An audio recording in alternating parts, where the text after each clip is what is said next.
Free yard is the free yard. I'll let these two introduce themselves. Yo, it's Mackin. CC on the beat. Cassius Clifford, you know. Okay, thank you guys. Thank you guys. How you guys doing today? I'm good. You know what Yeah. I'm saying? Another day in the life. Yeah. Here, baby. First, I want to know, like, if you could, I have asked you this before in another interview, but Mac, if you could explain your name, where it comes from for the people. What lie did I tell last time? You don't remember, so No. I'm going to compare the two answers. No, so basically, Mac. Just Mac on its own or the whole J Mac. So Mac what is is me. J I'm Mac? Mac. MAC, that's me. Like, that's my initials. The just comes from, I remember back in the day, I was Mac the Killer on Xbox Live. And I wanted to change it, but niggas still kept calling me Mac the Killer. So I was like, right, let me just change it to Just Mac. And obviously I got that from Just Blaze, the producer. Okay. Just Blaze. But Yeah. and I think the last time I made a beat was easily 10 years ago. But J, I don't know, I shortened it to J, and I guess Jay-Z, even though it's spelled different to Jay-Z, and even J. Cole to a certain extent was an influence on that, but it wasn't to be like J Hus or J. Cole, it's just to shorten the J, Just Mac, and then Just Mackin. I was chilling with Ohms and fucking Ramsey, and he asked me to do an ad-lib on the tune, and he asked me to just fill in something. It was at O's house, and it was like Just Mackin. And I think like a little bit before that, I said, yeah, I'm just macking. Like when people say, what are you up to? I'm like, I'm just macking. You know what I'm saying? It's Okay, me, so I'm it's like macking. just chilling.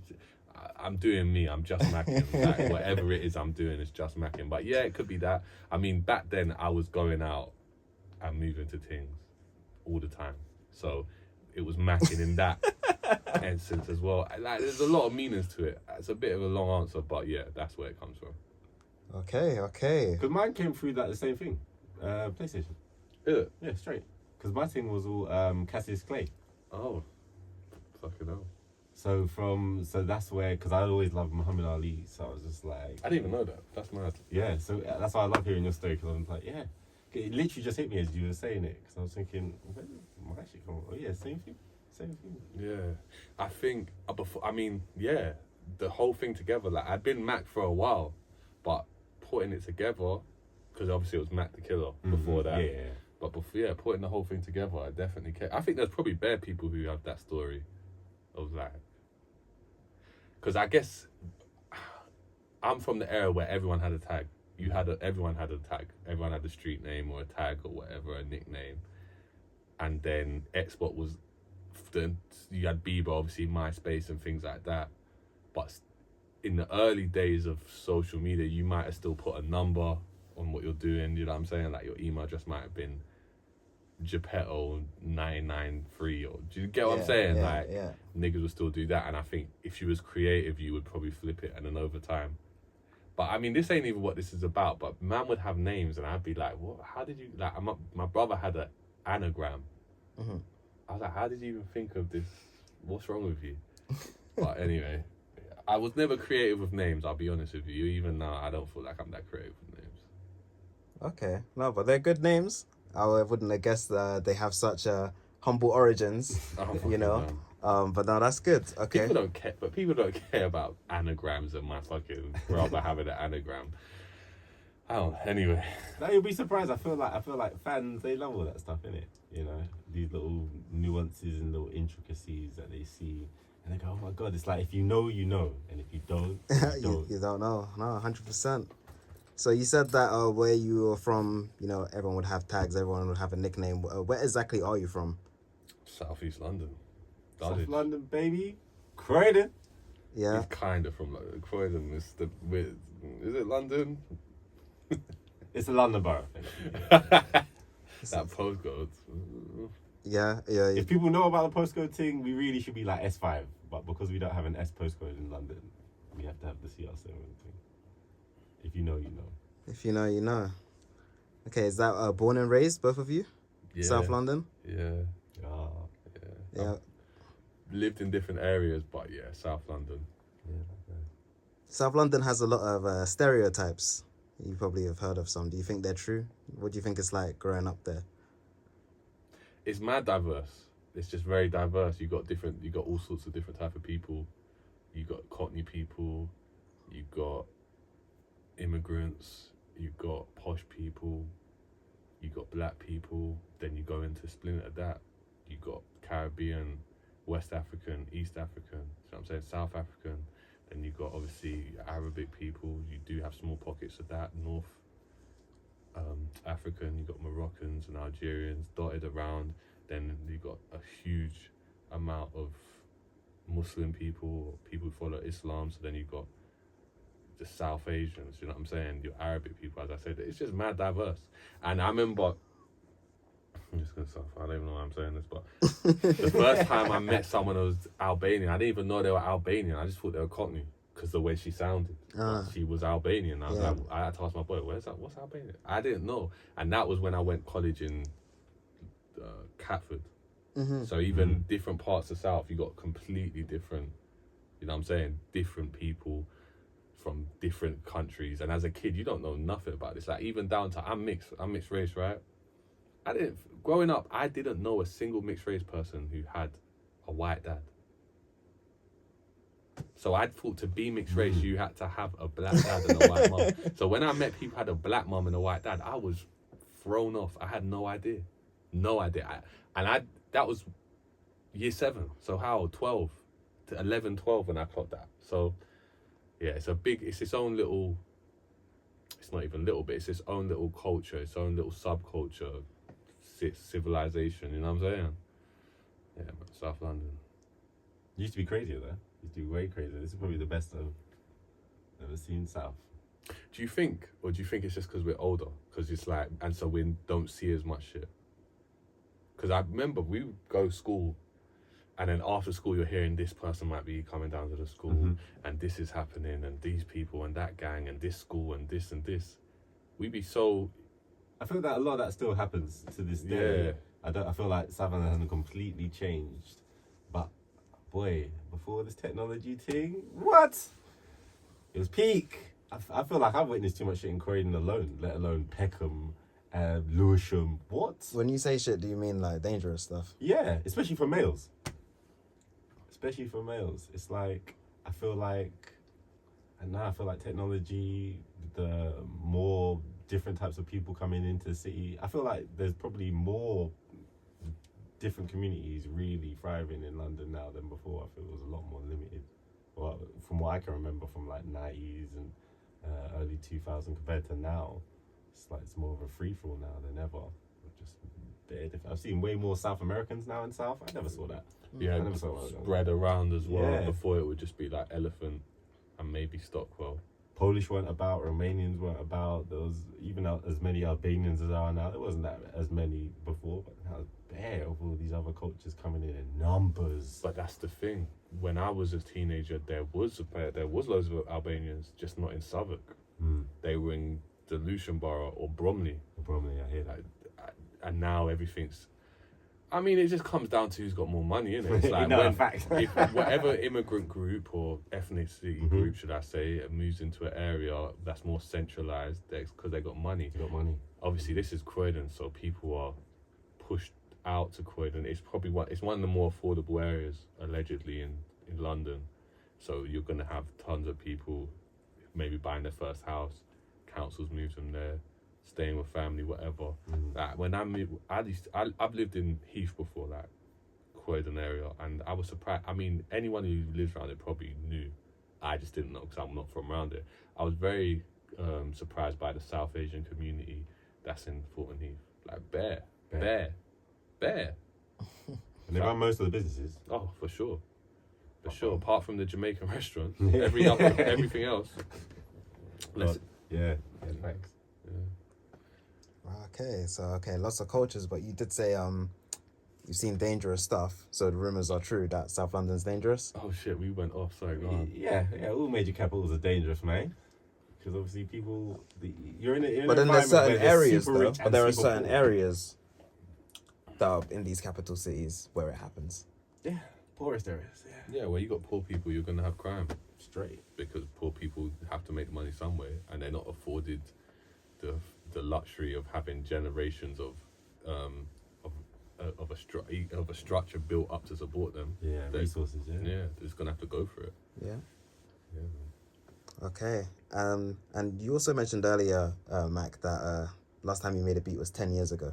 Yeah, maybe Yeah. longer. I don't know. So when was the first time? How did you get into making beats? I at sixth form. I failed my GCSEs. So at sixth form, I had to do a level 2 BTEC whilst I was retaking maths.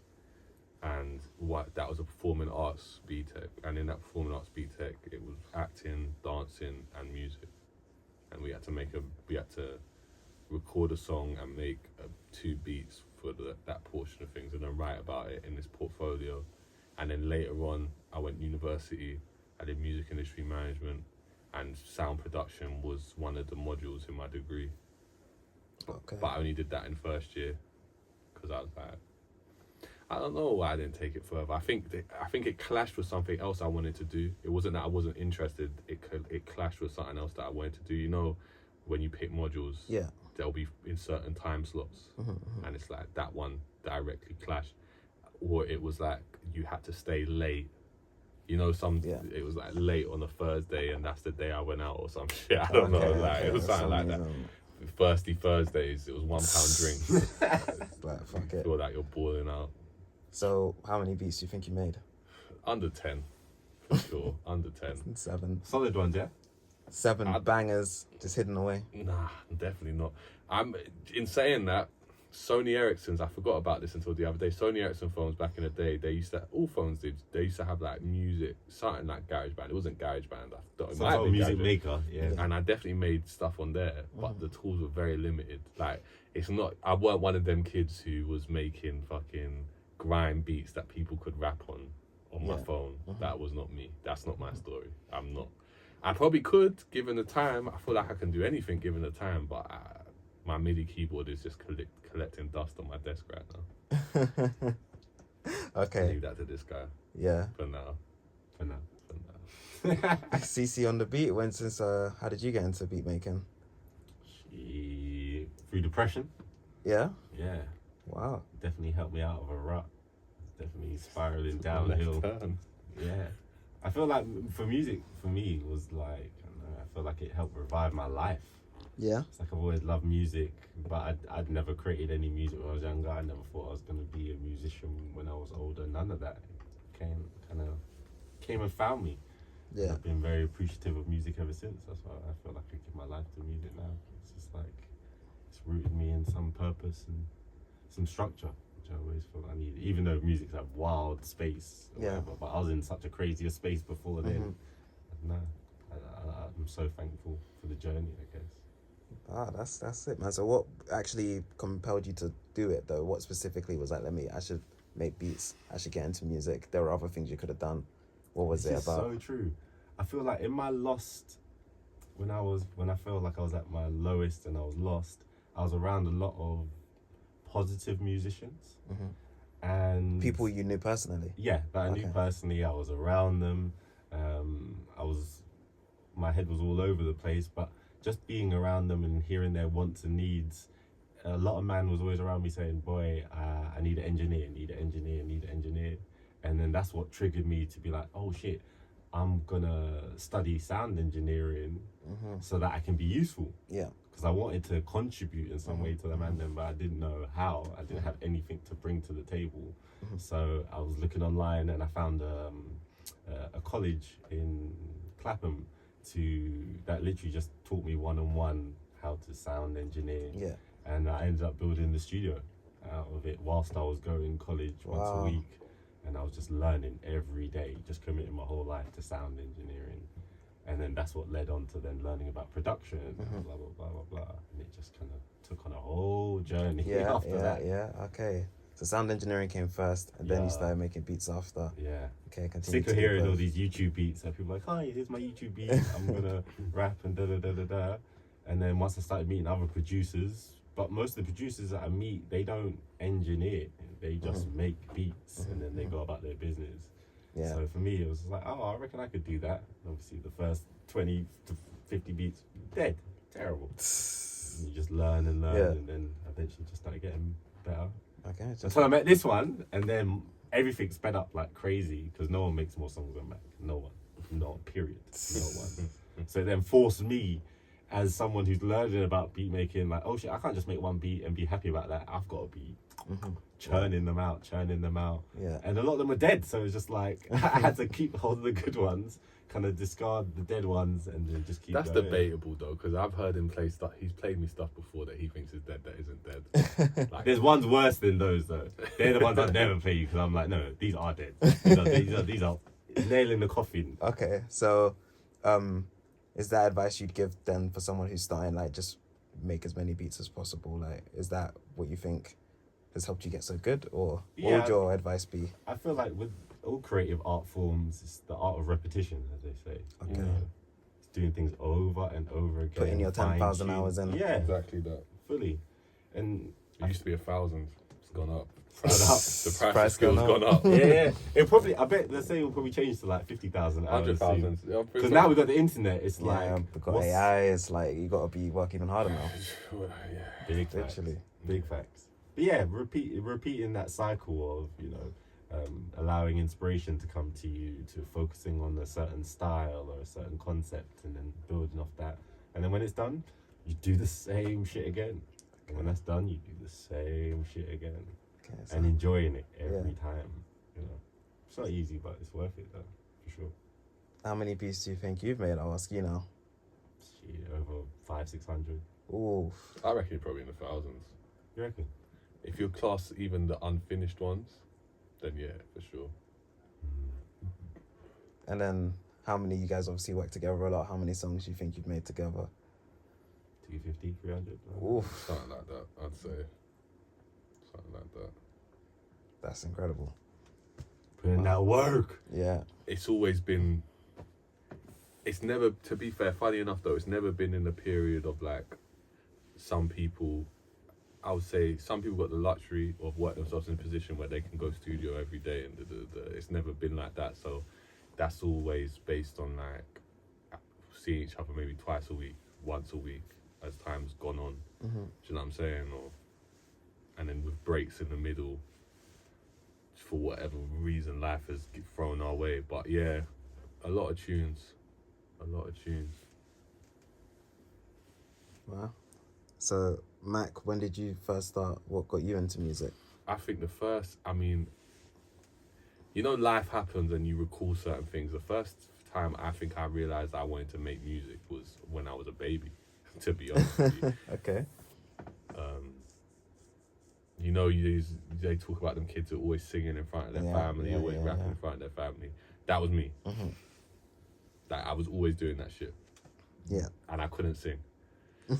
But I was doing that shit, little toy mic, watching music videos, and I was just always fascinated with like these larger than life characters on music videos. Obviously, from as early as I can remember, we had TV and music was played on the TV and stereo in the house. When the TV was brought, because it got smashed, we had stereos, cassettes. I remember cassettes. Mm-hmm. You know what I'm saying? So I had favourite songs from then, and those were rap songs like Warren G, Regulate, Snoop Dogg, What's My Name.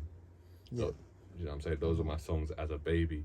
So I think from then, but I never knew, I guess you don't as a kid, like, what do I do? How do I start? So I remember I'd be on the way to school and I'd be making up songs, but I'd never remember them because this was before we had mobiles. Yeah, it's before we had mobiles. Fuck, I'm dating myself now. Real freestyle. So yeah, and what he said, and so as that evolved, writing in books, but they were never good. Mm-hmm. I don't think, they say no one starts out good, but where do you meet them? And what that means is no one starts out good, but where did you meet them? Because you might have met me halfway to good, or when I've already good, and then you can't imagine man not being cold. Yeah. You know what I'm saying? Yeah. So it's just it's an evolution, because I remember writing in books and it not having a flow, and then I remember writing on my phone. I remember recording in my boy's bedroom pause, and it's funny because you made me think about this when you said about the engineering. Back in the day, the engineer was the guy who had the recording equipment. Nothing more, nothing less. You would bring the beat. This is what I want to rap on. Niggas making beats. I remember in my school there was man them who made beats, but like Vandal. And if you're from Dulwich and you're around man's age, you know who I'm talking about. He made beats, and I think someone I went to school with, I think Andre made beats. I could be wrong. Slicer might even made beats, but I don't remember fully. But anyway, Slicer had the equipment. And I remember and Slicer rapped, and he had a mixtape, and he was saying his mixtape. And let me give him his due. He was the first person I knew to put together a mixtape and sell it. Because he was rapping on Bebo, on MySpace. Do you know what I'm saying? Ohms was rapping, and Ohms had tunes. Ray Khalil, you know what I'm saying? That's what I'm talking about. He had tunes. But the way he is how he's been. He had tunes, and they would just not be out. So if you knew him, you'd hear the tunes. But I think your brother might have even made beats back in the day as well. I think your brother's been making beats for years. Yeah, since he was like 11. So I remember Knockz was making beats. But me and Knockz we were in school, but we didn't chill with each other or anything like that in school. He would have been making beats back then. Yeah, for sure. So he was one of the people. So it was like, how do you even get to that point? Mm-hmm. So Slicer lived in your old area. Mm-hmm. He lived like not on the circle, but a bit further down. Okay. So I remember I'd go to his house. I think this was maybe year 10, year 11, and I remember I spat my first bars. It was like, "Fuck mum, Mac is the word. I heard those around me," something like that. Like, and I was already trying to do the lyrical miracle thing because man saying, not fuck my mum, pause, but fuck mum. Like, you know, they say mum's the word, Mac's the word. I heard like the shepherd, those around me, Wolverine flow, because I just keep coming back, you know, Wolverine be healing and shit. Yeah. But anyway, niggas was not rating that at school. I remember that. Slicer put that shit, and I need to get my publishing back. So Slicer, if you see this shit, I need my recordings back. And it was me, he jumped on the tune, and it was a Joe Budden beat. Okay. Now I Lay. That was the name of the tune. Google that, you know what I'm saying? And a white youth called Stefan, but he was going under the name Paddy. Little did I know he was stealing people's bars on the tune. So this tune was infamous and not for the right reason. And niggas was like, I don't get his angle. Like, what's he doing? Why is he rapping? But going back to what I was saying, Slicer gave me kind of like, not the blueprint, but you know, sometimes in life you need the inspiration of, oh, people need this. Mine was always like, oh, you can do this. How? Okay. Because I was cool with Slicer. It's not like I got cool with Slicer to record. I just was cool with him, and I said, all right, cool. It's a long story, by the way. But if I was to break it down into chapters, that is the first official chapter. But when people ask me, I wouldn't say, because it's so broken up from there. But that was your first tune? Yeah. And those were your first bars that you were doing in school, so... Yeah. Okay. Yeah. So, both of you been making music for how long would you say, roughly, like? I would never have said, if someone said how long you've been making music for, when people ask me, I say, I've been putting out music since 2019. That's what I say. I've been putting out music. Okay. No, yeah. Okay. But I've been making music, that was... Basically always, you said, you know. Yeah. But I guess like rapping recording. Like recording.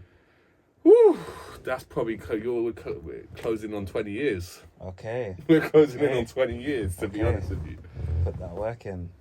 And CC, you've been making music for a while now. 7 years. Okay. Experience. And you mentioned spitting your first bars in school. I didn't spit the bars in school. But you were school age? Yes. Yeah. What was you like in school? Speaking on it. I was just overstimulated the whole time. I did not want to be there. One day I'd be like this mood, the next day I'd be that mood. I just didn't want to be there. I was tired. So sometimes I'd be mad, energetic and chatting shit. I got into a lot of fights. Oh. I used to win a lot of the fights in the beginning, and as I got I didn't get big until later, so people started getting bigger than me. Now I started losing the fights, and I stopped wanting to fight. What was you fighting about? I've got this ability to piss people off. Always had it. I could say something, you could say it, but people gonna be pissed off at man. Okay. That, thank God, you know what I'm saying, he made me the stature I am. Because now I piss people off and they just argue with me. But back then they would want to fight, man, because I was smaller than them, whatever. And I've always held my own corner. Like, I'm not gonna just back down just because you're bigger than man, pause, or people know who you are. Like, I would tell you to shut the fuck up. I would cuss you back. And I was chubby as well. So when you're fat, you're the easy target, you know what I'm saying? Okay. And it's like, man weren't quiet, to be frank. So it was like, you are going to say, shut the fuck up, you fat shit. And I'm going to say, what? Yeah. You know what I'm saying? So I was just distracted.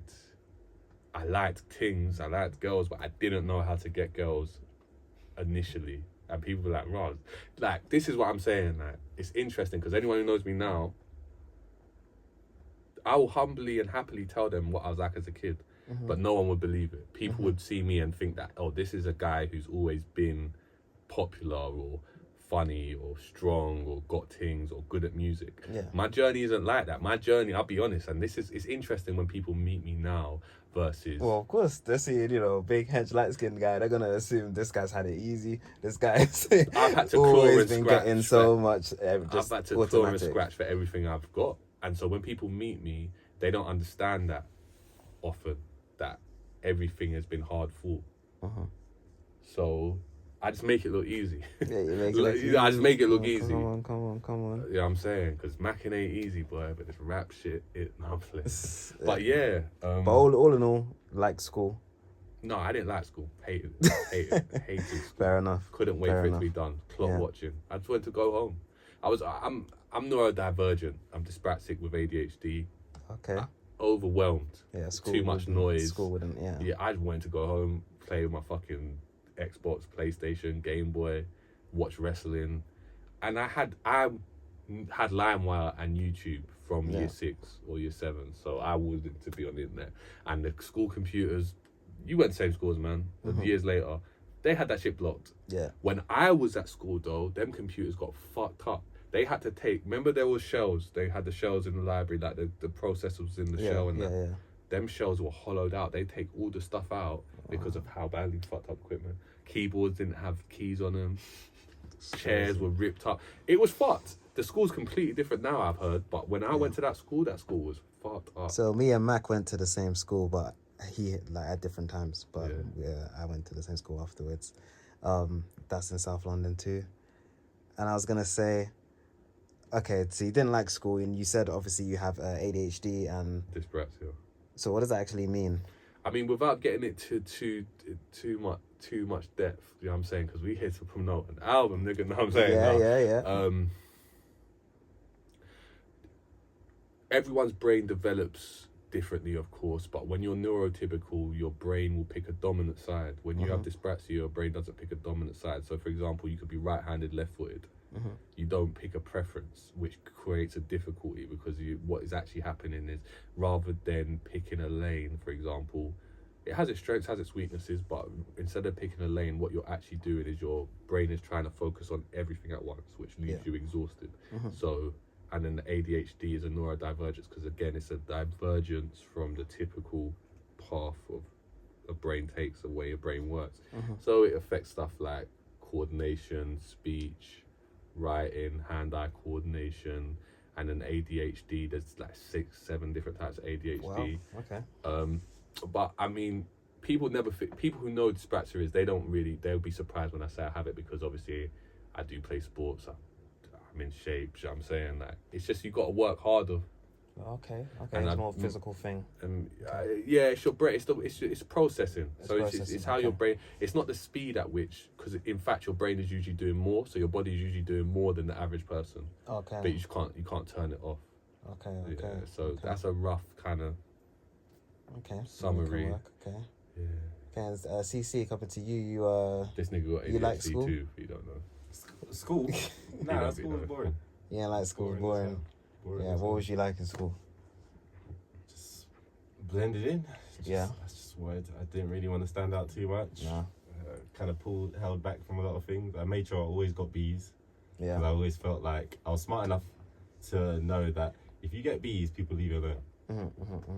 Because if you start getting A's, then people start putting pressure on you. Like, you should maybe get A stars, push yourself. Yeah. But then if you're a C student, then to me that was kind of a bit too fine. But I was like, look, any test that was intermediate, I would take that. Okay. And I would make sure I'd get a B on everything. Yes. Just so people would leave me alone. And then, I could just go okay. on business and do whatever. But I hate school. Yeah, it's boring as hell. Boring. Okay. But we kind of gone through you guys' origin stories, your backstories. Now I'm wondering, CC, if you could tell me, how did you guys actually meet, or where did you meet? I'm here in the studio, baby. I don't remember actually the first time. I smoke too much weed, man. Too much weed, man. Mac's like my brother now. I don't even remember the true First origin. time. Okay. Did you come with someone? Yeah. Ramsey? Yeah, I came with Ramsey. Okay, you remembered. Yassine. You're seen, yeah. Okay, then, Mac, what's your version of the events, if you remember? I was making Where's the Tape in my room. Because, I mean, that's what I'm saying about the music journey. Because I started recording music in my room after my first kind of studio situation fell through. Okay. And I remember Ramsey was telling me that he was going to the studio in Heath and the guy was cool and it was like, where it is. But I think obviously he was young, so I think he was telling me because he thought I'd be interested. But I was tunnel vision, so I was like, yeah, cool, sounds cool. And then eventually he told me, no, you should come. And I was like, all right, excuse me, I'll roll. So I rolled with Ramsey and then I met this guy and he put beats on and I remember I started rapping and he was telling me that he did like a subscription thing where you get beats and you can record for this much a month and da-da-da-da. And I was like, works for me, you know what I'm saying? And then, yeah, that's the short version. Yeah, that makes sense. Sorry. Give me 1 second. It's Gaffer, isn't it? I'm done. Gaffer selling his poison. As always. Oh, yo, What are you saying? Yo, what you saying? You're telling me, bro, yeah. What are you saying? Selling that What you bullshit.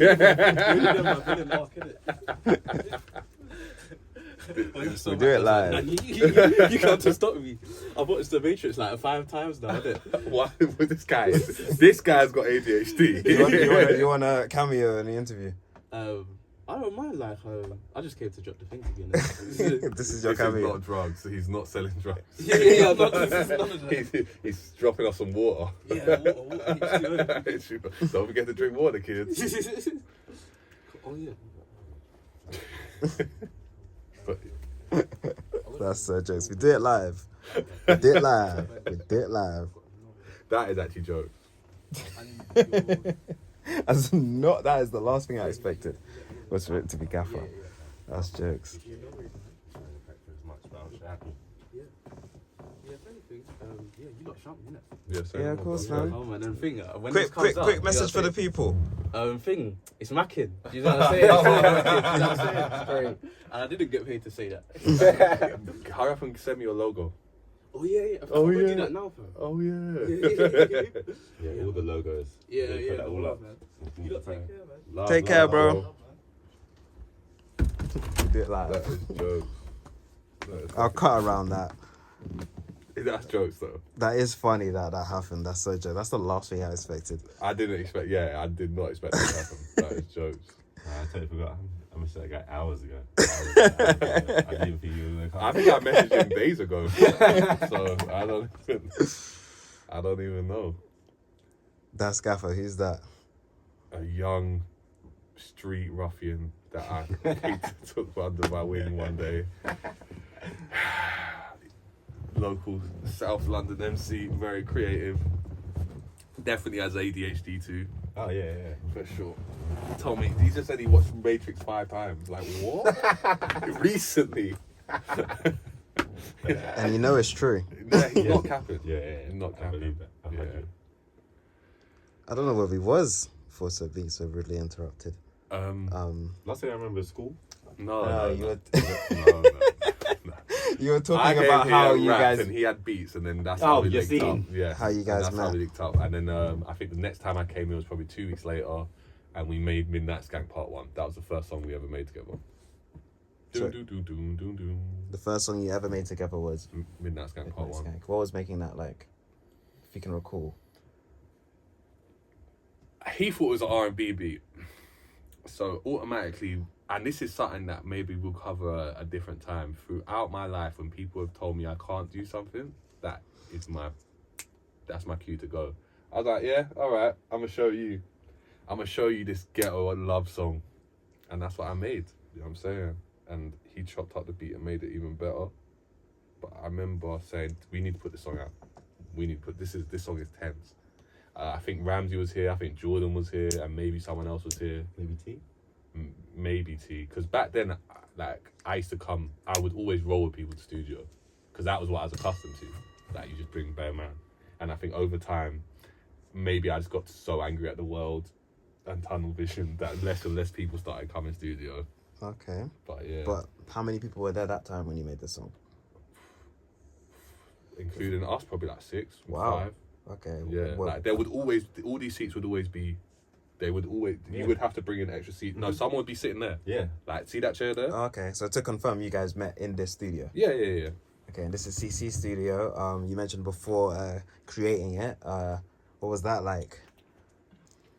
Boy, it was, I feel like it was magical, because this used to be like a wooden shed with all loads of like the family like bullshit that we had to throw away, and so yeah, had to That's then solid. build like a wooden structure. I wasn't allowed to build it too big. It was a bit bigger than the original size, because I wanted to have some space. And then yeah, called all the brothers, called all my cousins, and as many West Indian kind of builders that I knew, and we helped piece it together so that we can keep the roots. No within pun the space. intended. Yeah. And so, I feel like it's just taken a whole journey, especially since you come. The amount of upgrades, and updates that I've had of the space, over time. different fruitions or different additions of the studio, different chairs, different mics, different desks, different speakers, monitors. yeah, everything. It's kind of shifted over the years. Yeah. Had to just do it slowly, bit by bit, until I was like, yeah, no, I really love it. Me and him are the only constants. Yeah, pretty much. Because I've seen bare people come and go. In this time of man making music with CC, I've seen bare man stop making music, do other shit, come back to making music, then stop doing music again. Yeah. You know what I'm saying? So it's been a ride, boy. It's been a ride for real. Worth it though. Worth it. You brought up a good point. I didn't ask. Where are you guys from? You mentioned. I'm Chinese. Yeah. I'm identifying as Japanese today. I'm non-binary. I'm Okay. nothing. I'm nothing. Cool. I said I'm gonna edit this bit out and start again. No. No, man's Jamaican, English, and allegedly Italian. Allegedly, I don't know about that. I don't know. Okay, CC, you. Viking roots. See, that's what I'm saying. I don't know. My uncle did. I grew up my whole life. My mum and my nan saying that we're part Italian. And then my uncle did an Ancestry.com thing on my mad. mum's side. Yeah. And apparently there's Irish, Scandinavian, as well as English in there. But who knows? Was there any Italian? No. But if you ask my mum, yeah, for sure. you know what I'm saying? Yeah. Okay. Whereas for me, it's Jamaican and Indian. Okay. Is that 50-50 split? Yeah. Okay. Yeah. Have you been to India? No. I'm not as interested as going to India. As Okay. Jamaica. So. Have you been? To Jamaica? Yeah. I Okay, love Jamaica. okay. I'm glad I focused on it. Okay, and you got an album coming out. What's it Jeez. called? The truth ain't pretty, but it might set you free. The truth ain't pretty. You know what I'm saying? Tap. And Coming out. So it's coming out in parts. August 26th, September 26th, and October 26th. The reason behind that, so when I first started recording at Ohms' studio back in the day, he had South Asylum. That was his project. That was his album. That was his brainchild. And I was thinking for a long time, well, maybe not that long time, but a while, what should my album be called? And this was years ago. It was called The Truth Ain't Pretty, because it rarely is. And I didn't make that album. I've made a lot of projects, you know what I'm saying? It ain't nothing to say. The ones that are out are Where's the Tape Season 2 and The Shortcut Home. I've made, me and this guy, we made The First Day in the Office, Still Waiting for Payday, The Shortcut Home, the sequel to The Shortcut Home, which is a garage album, and Still Mackin'. Still Mackin' was what this album was originally called. But as time went by and you grow through life and you go through life, I thought to myself, no, this is The Truth Ain't Pretty. And it's not the same album. There's new songs and songs that we had that I've taken off and put onto this one. But this is The Truth Ain't Pretty, and The Truth Ain't Pretty is 3 parts. It was originally, and it's kind of silly when I say it now, but it was The Truth, Ain't, and Pretty, and they all had different feelings and sonics to them. But to me, it just made sense if I just did part 1, part 2, part 3, like a film, you know, 3 acts to a film, a play. Yeah. Do you know what I'm saying? The trilogy. And I thought, let me break it down into chunks where I'm telling this story of almost the process of making it. Because some of the songs go back to 2020 and some of the songs go up to 2024. And it's just the story almost of, because The First Day in the Office was about me becoming the first steps of being an adult in the adult world after Where's the Tape. Where's the Tape was me in my world. If you heard it, you know, it's very insular, me, my relationships, my aspirations, some of what I've been through up to that point. The First Day in the Office, which is still not out, that is like stepping out of my world into the world.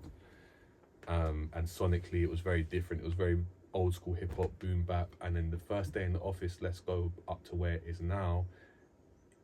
It is that, it's everything. It's the culmination of years of work, culmination of this journey thus far, of stepping into the world of music, as well as the world, the hardships of the world, the glory, the lows, the highs. Like, I think I'd done less than 5 shows when I first recorded here. How many of my shows have you been to? You don't remember? Countless. How many shows I've done? Countless. So it's that journey of Mac into a musician. When I first started rapping, I didn't put out songs because I didn't think they were good enough. I wanted to get to a level. And then you hear some of the garbage that's fucking out and you go, raw, like, it's about that self-belief. You will always find people who like what you do within reason.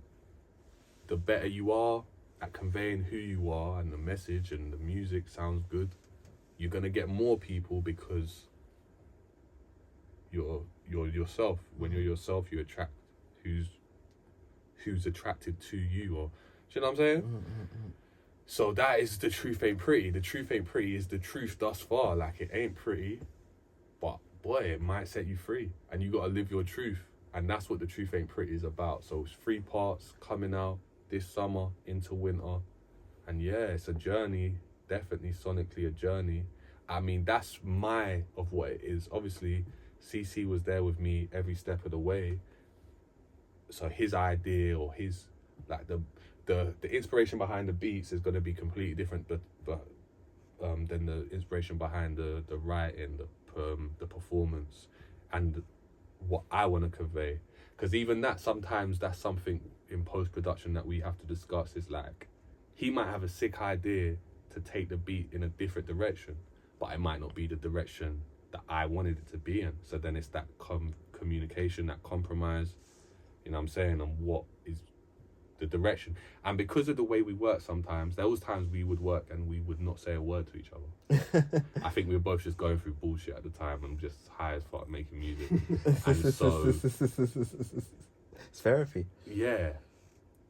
But it's men being typical men at the same time, because we're not talking. Yeah. You know what I'm saying? We're still talking to each other. It's not like me and him ain't talking and I'm just here making music and we don't say anything, but we're just not saying much.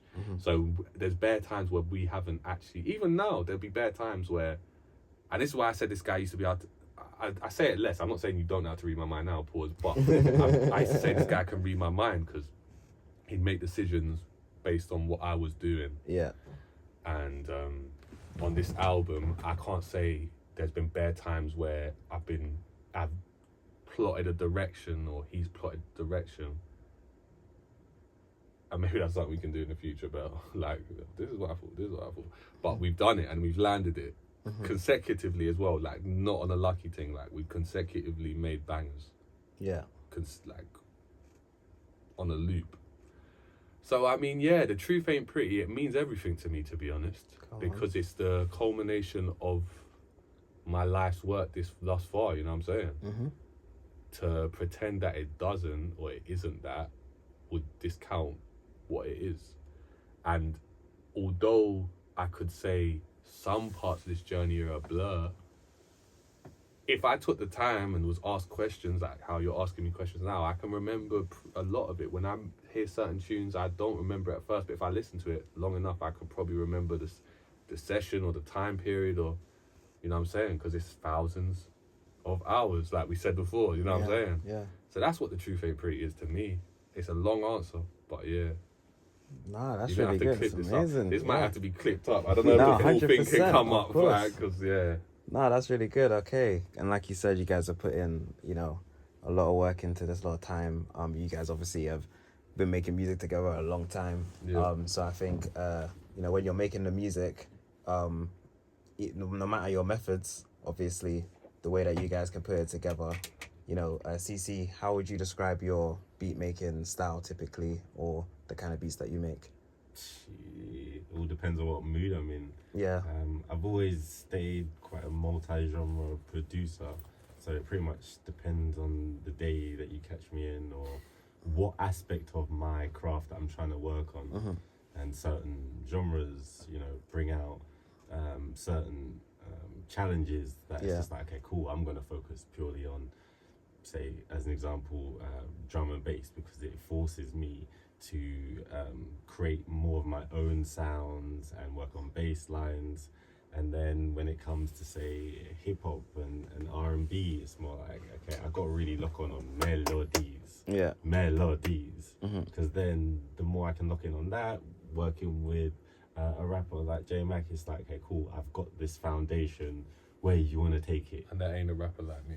And of course, one of a kind, obviously. Come on. Batman. And as well as other genres, whether it's be more like pop or more country and western. And so it's just like, okay, cool, new challenges, new skills. So when it comes to them working on our album and our project, it's like I want to be as equipped as possible to really nail it, because we work together in here. It's not a case of like a lot of artists who are signed of, oh, I've sent him some beats with the stems. He's gone to an engineer with the label. They removed all the sounds they don't like. They've kept this. They flipped this and da-da-da. It's like, no, me and Mac have made this from the roots of here. And even like he said, in terms of working together, we're making all these songs. Some of them will never get released because I was just on the mad one trying different stuff. And I was on the mad one. And Mac was on the mad one as well. So it's like, hold these bars, hold these rhythms. And I feel like it took a while for that kind of the dust to settle, to be like, hang on, some of these songs are cold and they need to be packaged in a certain way. Some of them need to just go on the back burner, and some of them should be singles or maybe opportunities to kind of collab with certain musicians and artists. It's just been a whole whirlwind, and I think me being multi-genre doesn't help. I feel like if I just made hip-hop strictly, the journey would have been way different. Way different. We definitely wouldn't have a garage project. No, for sure. I mean, even the way that came about is in itself, it stemmed from one song and then wanting to create more songs like that, which is Midnight Skank Part 2. Also, side note, Sunday, Prince of Peckham. Oh, yeah? I don't know why I didn't think of that. They sent me an email, but yeah. Prince of Peckham, that's for the, not to date this too much, but for the Euros, we got England versus Spain. Yeah. As two Englishmen. What are you thinking? I mean, he's not English. I'm for them. Not even to cuss him, like, but... Oh, what, you weren't born here? I was born here, but... that makes you British? Yeah, it makes you British. But you said two Englishmen. Yeah, okay. And I'm saying... I've never supported England. Yeah, proudly. I'm not maybe even when trying I was to... like 6. I'm As not a even child, I trying to didn't know throw nothing. shade. I'm saying, like, I'm pretty sure you're happy about it too. Yeah. I've always rooted against England, and I love seeing England lose. Okay. But once my nan broke down slavery to me, I could never support England. They're gonna be the comments calling us monkeys. Yeah. Okay. They don't like the black boys on the team anyway, so it's like, what difference? The views expressed by the guests on Free Yard are gotta not put it at the necessarily beginning, condoned by the Free Yard channel itself. Yeah, I hope they lose. Like, so that. I hope they lose. Alright. It's coming home. Nothing's coming home. Coming home. I hope Spain just. It's coming home. It's coming home. I It's hope Saturday coming. gets Football's coming home. It's coming. I should do the rest of the freestyle like this. Freestyle interview. That's how you know I've been fucking colonised into this rapping shit. I see a camera, I'm like, where are my bars? Okay, well there you go. Heard it here first. It's coming home, or hopefully not for some. I was gonna say that Man gave you the real, yeah. Tell him, Jepeto. Man looked at you like you're scum. no, it's fine. It's fine. He actually's like Jamaica, yeah? We stay the roots, yeah? So I swear I think we lost to Colombia the other day. We're not great, but you know what? We still throw that up same way. My boy shouted me, it's like, Three man, lines. that event must have had the bad bees. I was laughing. Like, I think if they had Jamaica playing Colombia at one of these big screens, that'd be like carnival. Mad thing. Allegedly. Hey, baby. She don't watch that stuff anyway, man. It's calm. No, but speaking of, you did mention before macking on the girls in your younger days, being part of where the name came It's from. a trap. Just. Okay, can we cut? For a second? Let's go on the internet. We have to go off camera. Okay, back to the album. No, it's Back to fine. the album. You can talk about it Back to because the it's the album. past. I got some fun. I got some funny. This is the thing. I got some wild stories, and this is what I said. We need to hurry up and do this podcast. I remember I saying This we is a can record the podcast. podcast here. Innit? Yeah, of course, yeah. This Yeah, is a I was podcast telling right you. now. No, I know, but remember I was saying we need to do the me, you, and Ado. Yeah, because no, we'll break it up. 100%. I also, my other brethren is interested as well. He's a DJ, but we'll talk Awesome. about that another time. Well, Yeah. Hako. Okay. I've been trying to get Hako to do a podcast at time. Hako don't want to. Yeah. Hako don't want to voice his views on camera. On camera. Man. Yeah. But he has got some of the best views at times. Sometimes, yeah, he does this thing that we all do as Caribbean men, where we're wrong, but we're so wrong and strong that we are just gonna stick our foot down. And now, I remember one time, I remember me and him had an argument about something that I think I was factually right about. But anyway, yeah, podcast coming soon. But you was But asking again, that links to the project. Truth ain't pretty. No, it's true. Sometimes you got the truth, but then, as I think, it definitely must be more of a Jamaican thing, that stubbornness of, I know what you might be saying is true, but fuck your truth. Yeah, no, it's just, yeah. Man's not trying to hear all that. Yeah, niggas don't want to hear the truth sometimes. Hell no. I mean, more time, people don't want to hear the truth. I mean, and hopefully they want to hear the album, but it's interesting because that's how it started. People didn't want to hear me rap. They didn't think I had the credentials. They didn't think I was good enough. They didn't think this. They didn't think that. And now, people want to hear me rap. You know what I'm saying? How did you overcome that? 1,000 hours, 10,000 hours, just working Putting at the it, working. Because it's not about, and when you get it, when you have it wrong, you will think it's about other people, but it's not actually about other people. The way I came about writing bars consistently was I needed an outlet. I remember I listened to, and I said this on the other interview, but I listened to people like Joe Budden, J. Cole, different time, but a bit similar time, J. Cole, Jay-Z, Drake, Tupac. Now this is littered around different time periods because I'd heard music before this, you know what I'm saying? As I said, Snoop Dogg was the first artist I gravitated towards, and then No Diddy, Puff Daddy. Yeah. You know what I'm saying? That era, obviously, my mum was the main music listener in my house once her and my dad split up, so she was a big fan of Jay-Z, and then 50 Cent. Get Rich or Die Trying is the first album I listened to from start to finish. So that's probably what, year 5. So it was very much predicated on truth and living your truth and the ugly truth and not giving a fuck. I remember I told you this before.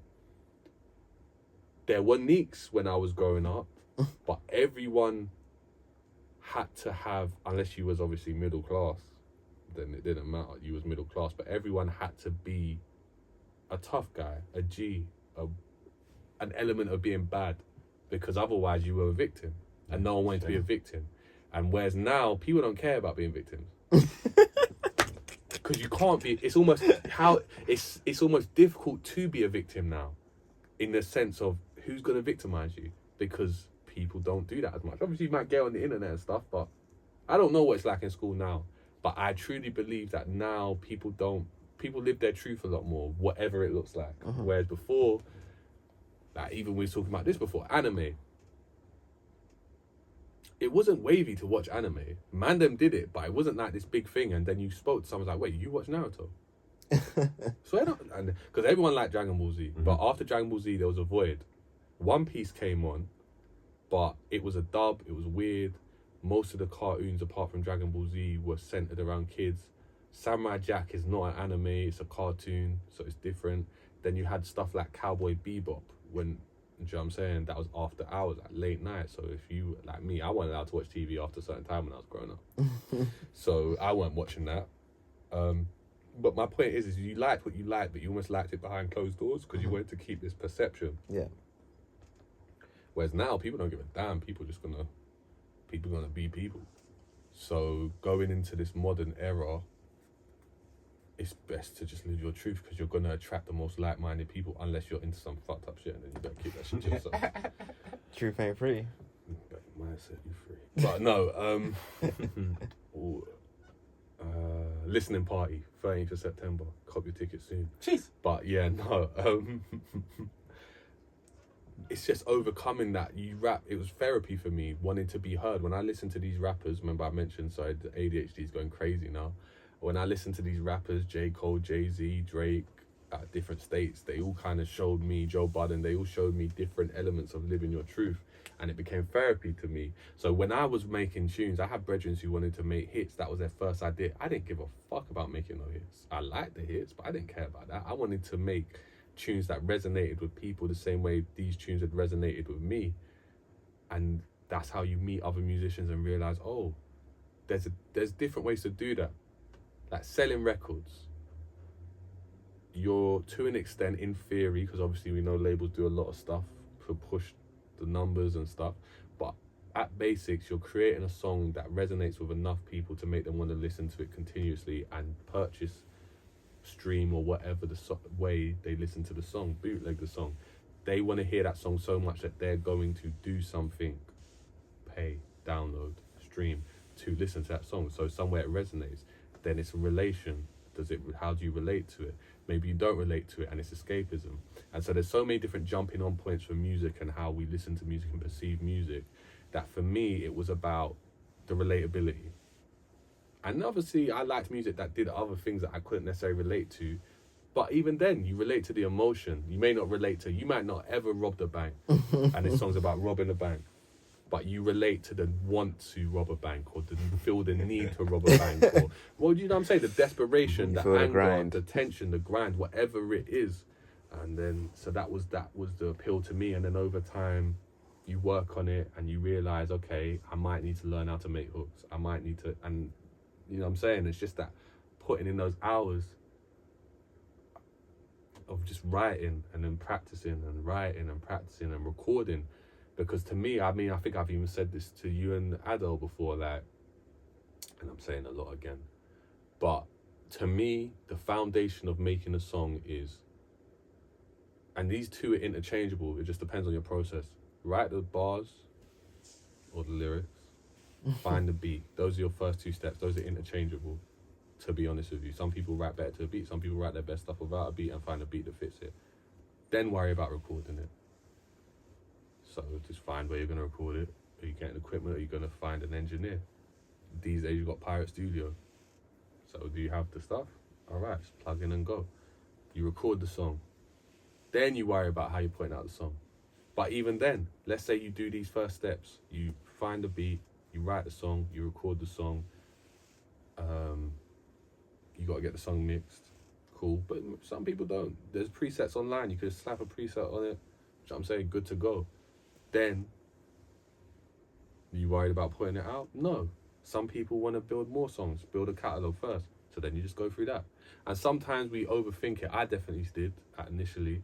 What do I do? I got to do this. No, just make your song, listen to it, then make your next song, listen to it, make your next song.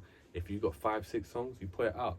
It's a process, and in that process, you're going to get better. You might not even like the first song you wrote or have written. It just depends on how long you sat on that song pause, because obviously like you're gonna build some love towards a song. If you wrote that song and was working on that song before you even recorded it, there's a chance that song just gotten better as you've gotten better, and that is the song. I remember, like, I talk about, but that's a guy who showed me a lot, and that's something I haven't mentioned in this interview, but I mentioned it in another interview, so whatever. But he had certain songs for time, and I definitely saw the iterations, the different editions of said song, and the growth, how it changed and evolved, you know what I'm saying? And that is a part of music as well. And again, everyone's process is different, but fundamentally we all go through these 5 roughly steps. Write the song, find the beat, write the song, record the song, get the song engineered, put the song out. Obviously album artwork, yeah, fair, but even that, you don't need that. When I was making tunes, or when I made my first tune, it was writing on a black screen. Remember YouTube back in the day? It was writing on a black... Man, them Skepta's tunes, when they were like, the Grime guys, Wiley, whatever, when they were taken from the pirate sets, slapped onto YouTube, you might have had a picture of that man in the back. If you're lucky, Yeah, but otherwise it'd be black screen, white writing, like MySpace and everything else. So as musicians, we go through a similar process and end up with different products. But that is like... I'm giving you the game. Yeah. Thank you. But it's just, for me, it was just that relation. And it's like, we all have different reasons, but we might get to a similar result. And for me, it was about therapy. And then if I feel like this, there's other people who feel like this. And it's like, other people need to hear this. And somewhere down the line, I think maybe I got a bit more selfish of what I was making. But I think to really be you got to be a bit selfish with what you're writing. Because otherwise, you got too many people in your ear subconsciously telling you, no, it needs to be like this, it needs to be like this, but it might take you away from why you started.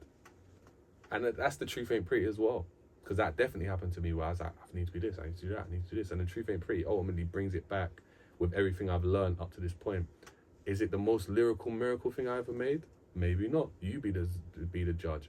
Has it got the most singing on it? No. It's an iteration or version of me up to this point. What I think creates a complete picture of what man has been doing within reason, with the 3 parts. And to me, it's why I started. To bring you into my world, to make music that you enjoy and relate to, and brings us closer, audience, to artists, you know what I'm saying? So yeah, I think I went off on a tangent. No, man, that was good. Okay. No, I understand exactly what you mean. Like, that process, is as much as people can follow your steps, obviously, what you end up doing is completely different. Yeah. I don't know, how much do you freestyle at all? I used to freestyle every day. I used to freestyle every time we step out. Freestyle every time I went to the alley and was be smoking. I don't freestyle at all anymore, which is mad. Remember, I'd come in here, just freestyle. I don't do you know what?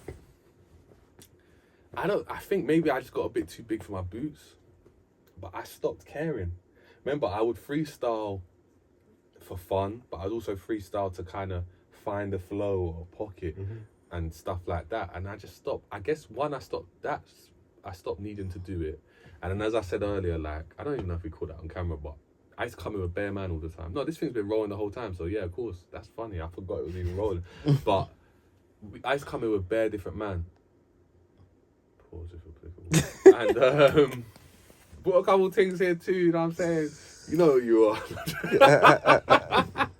But it was the fun aspect. But although I still love music and I still find it fun, a lot of the times it is less man. I have stopped smoking. It's a lot more serious in some regards. So it's less. If I'm around bare man, then I probably will freestyle. Like when we're going to a show, or if there's more man here or whatever, or I'm out on a wave, then for sure. But if I'm here to record, chances are, like, I can't tell you the last time we sat and made something from scratch, to be fair. So there's that element too. But I don't freestyle anymore. But I used to freestyle every day, and I still can do it. Something's just got to make me want to do it. So say someone is freestyling and they think they're good, I'm probably going to step on their toes and start freestyling. Like, There you go.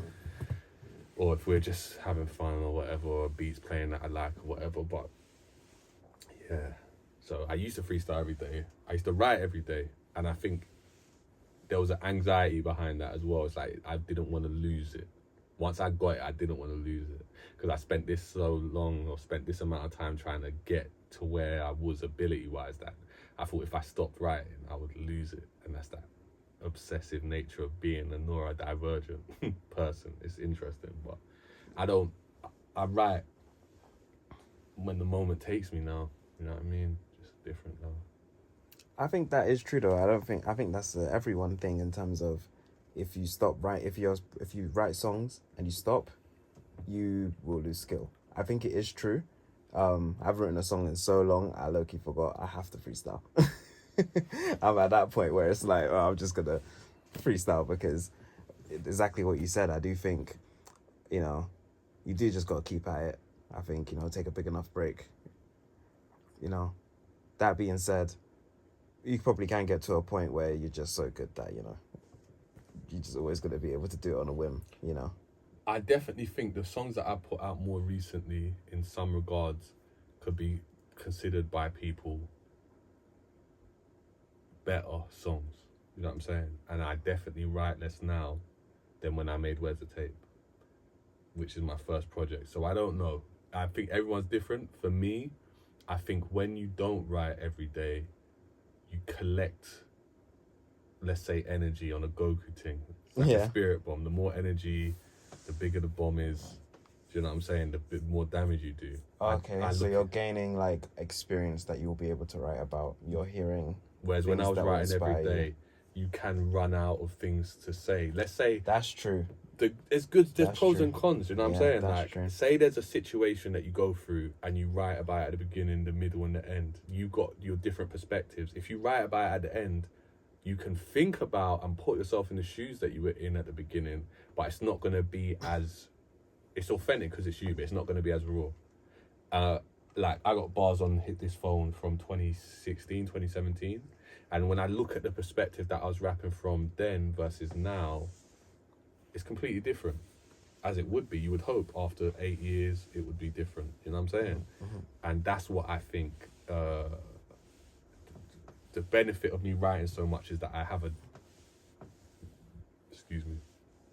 a diary almost of my progress this far, how I felt about this. Oh, and like a actual written... Almost, because I've got songs that I've written in 2016 that have never been recorded, and I can look at that perspective and see how I was rapping about this, and if I look at it for long enough, I know what I'm talking about. Yeah. Even if it's not explicitly clear. Mm-hmm. And I might even be rapping about that person or that thing or that situation now. Maybe not, but maybe, or something similar, but you can see the difference of perspective that you're writing it from. Yeah. So there's benefits, definitely, for sure. But I think once you've got it, it's true, you can stop. But it's not like, man, like, whereas I don't write every day now, I might not even, fucking hell. Right now I'm making content and stuff, so I go through periods, like when I've been doing the freestyles and stuff that we've been recording. Obviously I was writing every day. But this week I've maybe written once. Last week maybe I writ twice. The week before I probably didn't write at all. You get what I'm saying? That's still good. Yeah, it just depends. That's I still get good. sent beats and then I have to go, okay, I'm going to sit and write to this beat. I think that's something I'll do though. I think I need to get into the habit of writing more. Not because I'm losing it, but just because, why not? I do enjoy it once I start, but you know how it be. You've got so much to do that sometimes you don't just sit and write anymore. Yeah. And there are people, and that's the thing, while you're not working, or there are people out there, and it's not to say I'm not working, man's going to shows and doing this and doing that and working on this, but you go to these shows and these youths have got these bars rehearsed, and whether they're good or not, you respect it from what it... Remember we was at that show the other day? Yeah. Them youths went up there to perform bars, and I was like, boy, I ain't jumping on this cypher. I just wasn't on it. And it's just like, I be remembering bars for songs now. I remember when all I had was bars, and I don't look down on them or think I'm higher than, but I think there's different stages, and I'll probably be at the stage again sometime soon where I remember bars and I'm on, these are my sickest bars. But I have, since I started making songs continuously or consistently, I have been more interested in making songs than having the sickest bars to spray to an audience. Mhm. But maybe that's just where I come from, where other people come from, or coming up now. They care about what their bars are. That is the most important thing. And I remember it being like that when I was in school, do you know what I'm saying? Or when I was younger. So it's just, and again, it's that thing. We go through the same process, but what we care about, how we relate, how we connect with the audience, why, it's completely different. Yeah. Same process, but somehow very different approach. Yeah. Very different approach. Different approach, different outcome. It's the same thing, but it's not. It's not. Yeah. CC, what's your process like? I feel like when I first was learning about production, for me it was all about quantity. How many can I make in a day? How many can I make in an hour?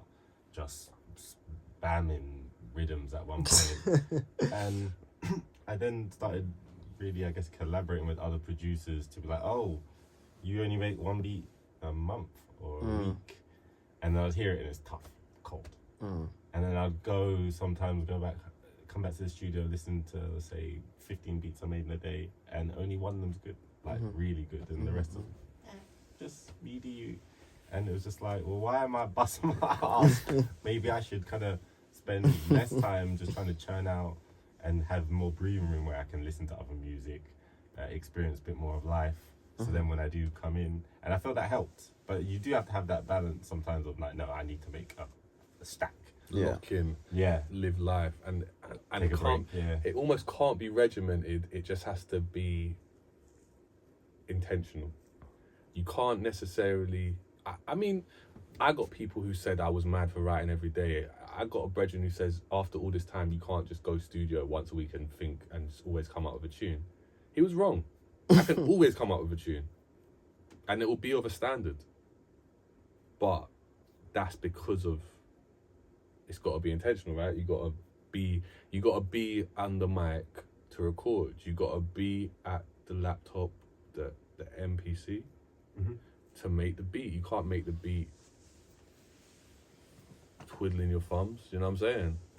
You got to be there to make it, and I think that's something that me and CC have consistently done, is be there. Obviously, this year I have personal stuff, and then also getting back into new processes or new schedules and working on this album promotion and stuff like that. I haven't necessarily always been here, but we're still putting in that work in different aspects, you know what I'm saying? And as time progresses, I think artists will find like it does evolve and elevate from just writing, record. It's that process, getting recording. You got to meet people, you got to perform your songs, you know what I'm saying? I know a lot of artists, they don't want to perform their songs, they want to wait until they got a fan base that's going to sell out an arena, but that's not many artists that get that jump from this point to this point. I told you 5 steps. There are more steps after that, but those are the 5 basic ones that are very important. They want to go from this to here, which is selling out couple thousand venue, do you know what I'm saying? Seat people venue. Very rare that happens. So you got to be present and intentional. Not saying it can't happen, but it's very rare that you're just going to jump out and be the next guy. The next guy the next guy wasn't even the next guy. Like, I thought I was the next guy up before David even blown, for example. That time period, that's where the tape was. How many next guys has there been since then? But it's not to say my time ain't coming or the time ain't now. It's just to say, boy, you got to be real and understand this shit is a process. I've seen rappers who were better than me stop rapping. Seen rappers worse than me blow, get better. Whatever it may be, it's a process, and you got to stay hungry but understand where you're at. Can't let it turn you bitter. If you do, you got to learn from it, come back. It's a real process. It's life. Like, life is going to show you some shit. And if you ain't always going to be ready to see it. And if you ain't ready to see it, you're going to learn some shit from it. You know what I'm saying? You're going to take a lot. It's going to take a lot from you. It's going to show you a lot. It's going to give you a lot. You're going to reject some of it sometimes because you weren't ready for it, even when you thought you were ready for it. Your hands are going to be open, but you're going to let it slip through your fingers sometimes. Like, it's fucked, but it's everything you want and more. It's just, what are you willing to do? Are you willing to be open-minded? Are you willing to take what's yours? It's a lot that comes into this music thing. It's a lot that comes into, but it's a lot that comes into life. So how are you going to live your life? Are you going to live your life by doing what you want to do? Are you going to pay your dues, or are you just going to complain about it? Are you going to put in the work? Are you going to just, oh, I don't know. Are you going to, I don't know, your whole life? Like, what is it going to be? That's what this is. That's the truth. You know what I'm saying? Like, There you go. You're gonna live the lie that's pretty, or the ugly truth. You got to live the journey sometimes, and sometimes the journey is not what you thought it was. You tell the universe or God what you want, he's gonna give it to you, but it ain't always gonna be what you thought it was. monkey paw. No, that's beautiful. I think that's really great. Thank you for that. I was gonna say, you guys did mention anime. Have you got any recommendations for the people? What's the best one? Naruto is the best. Dragon Ball Z is the greatest of all time. The difference is there would be no anything without Dragon Ball Z. Obviously, there's anime and manga that come before that. We all know that. You know, you got, I don't know the official name, but Gigantor. That's an old school anime. You've got Astro Boy. You've got Akira Toriyama's first thing, Dr. Slump. You got a lot. You got, is it Berserk? There's so many. Even the Kikumon or whatever, the original Ultimate Muscle. There's so much things that came before Dragon Ball Z, but after Dragon Ball Z, even Gundam came before Dragon Ball Z. But once you see Dragon Ball Z, or Dragon Ball rather, there was not, it changed the game. Yeah. Transformations, beam clashes, Yeah. fighting, comedy, futuristic. Dragon Ball Z specifically. Invented the genre. Yeah, it has everything. Shonen battle manga. Whereas Naruto, to me, is the Refined version. epitome of all that. The refined version. It's like, it's got the perfectly, even if you don't, I've read that shit week to week after a certain point. So if you read it in totality now, you won't fully grasp that this person started here. And yeah, he changed the story to a certain extent, but how we got from here to here is mad. And it's, again, and that's why I think I love manga and anime, because it is so relatable. Like Naruto, my boy, he just watched it this year. He watched Naruto. He's near the end of Shippuden, and he can't believe it.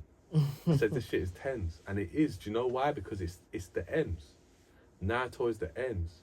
We all have we're born where we're born, and we all live in this cycle of violence, chaos, everyone trying to make it, wanting revenge or wanting peace or them being one and the same and having different reasons. And you may come into the game, whatever, this music thing, with the best intentions. You want to be the conscious rapper, but you get kicked out of your house. Now you got to fend for yourself. You know what I'm saying? Now you're trying to scrape together what you can to still hold together your semblance of normal. To some people, it happens a lot younger than it happened to man. So now you're really out here without a developed brain, fending for yourself, trying to make it work, and you still want to be the person you were, but you get caught up in the world. Your message changes. You change. And Naruto is like that. It's like we're all just fighting for our idea of what peace looks like to us, and getting caught up in this cycle of life. And that's Naruto. And that's why Naruto is the best. Because Naruto is life. You know, like that. Like, it's like you start off and you ain't shit. And then you get older and you find out who you really are. And then, in between that, you got to transcend all the things you go through. And me and Naruto and Obito, mirror images of each other, but they made different choices along the way that made them become completely different people. In life, you're going to meet people that you relate to, but you different fundamentally in so many different ways. Yeah. But you look at that person and say, that could be me, or that is me, or he says that, and that reminds me of me. Naruto is like that, and that is, to me, why Naruto is the best. Okay, that's the recommendation. There you go. CC, you contrary opinion, or? Is Boondocks considered anime? Yeah. You know, I would. That's my favourite anime. As soon as anime starts bringing some black people in it, boy, I will bang that out. Naruto's got black people in it. Got a rapper in it too. Yeah. Bagaroo. You recommend the Boondocks to everyone? Yeah, straight. Everyone should watch it. Legendary. Yeah. Legendary. And it hasn't even got many episodes compared to, like, obviously most running popular shows that will have 5 seasons or more, 10, Yeah, 12. yeah. But it's just like, yeah, I wanna see some people on screen that would act like me and my family. Boondocks and is people life I as know. well. Yeah, definitely. Straight. Okay, so where can people find you? You can plug where's your ats? Onlyfans.com/Just Love that. Big Mackin. Nah. Instagram.com/JustMackin, JUSMACCINN. Spotify, YouTube Music, Apple Music, Deezer, put J Mac. I think I might have to change it to Just Mackin. So if you really want to find me, then put J Mac. The truth ain't pretty, because this will probably come out. No, this is gonna come out after the first part drops. So you'll be able to find The Truth Ain't Pretty, J Mac, Cassius Clifford. You know what I'm saying? Midnight Skank for now. Let's say in the present, if you want to find man, Midnight Skank. Fuck it. People love it. You know what I'm saying? The Shortcut Home. Legendary. Because that, what I meant to say is Shortcut Home, that comes before The Truth Ain't Pretty. Because the truth of the matter is, or one of the main truths of the album, sorry, I'll let you get your shit up in a second. I took the Shortcut Home, I went home and realised that it was burning down, and that it was burning down before I was born, and it would be burning down way before after me, because I come from a broken home. It's up to me to create a new. Do you get what I'm saying? Okay, so that's the artwork. That's the artwork. Okay, I see. Okay, so people gotta listen to the Shortcut Home first. Get ready for The Truth Ain't Pretty. On the 26th of September, August, Jeez. September, October. But you can listen to The Truth Ain't Pretty if you want, because you might not like garage, and I understand. I like garage. I like making garage. Loads of bangers. There's loads of bangers. Loads of bangers. People might feel like they don't even need to hear it until they hear it. They and need go, to "No, hear I it. need They this need in my you. life." Yeah, They for need sure. to hear it. For sure, especially in this mad world. And yeah, CC, where can they find you? Yeah, I don't really care about the online socials. I live in Thornton Heath, so as long as you can get your ass, I want real life followers. I actually would love to have 5 or 6 humans who actually follow me around. I don't need 10,000 or 5,000 people online. Okay. I want the people that actually come Thornton Heath. Croydon's legendary, you know. CR7, make sure you lot get your ass here.